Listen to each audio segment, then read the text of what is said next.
Hello all, welcome back to our channel sisters జగత్. ఈరోజు green chapati ఎలా చేయాలో చూపిస్తాను.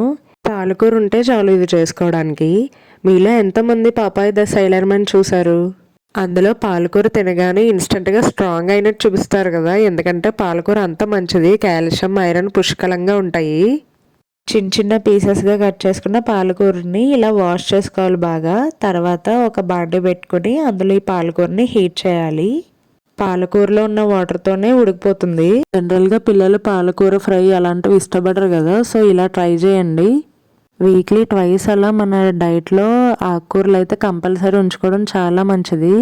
ఇప్పుడు చపాతీ పిండి తీసుకుని దానికి సరిపడా ఉప్పు, ఈ పాలకూరని వేసుకోవాలి. పాలకూర వేస్తున్నాం కాబట్టి సాల్ట్ వేయకపోయినా బాగానే ఉంటుంది. సో సాల్ట్ అవాయిడ్ చేద్దాం అనుకునే వాళ్ళు ఇలా ట్రై చేయండి. ఫస్ట్ పిండిలో ఎక్కువ వాటర్ వేయక్కర్లేదు, పాలకూరలో వాటర్ ఉంటుంది కదా, దాంతోనే కలిసిపోతుంది మోస్ట్లీ. ఇంక మిగతా ప్రాసెస్ అంతా నార్మల్ చపాతీలాగే. నేను వచ్చి ఇక్కడ మల్టీగ్రెయిన్ పిండి వాడుతున్నాను. సూన్ మల్టీగ్రెయిన్ ఎలా చేసుకోవాలంటో కూడా పోస్ట్ చేస్తాను.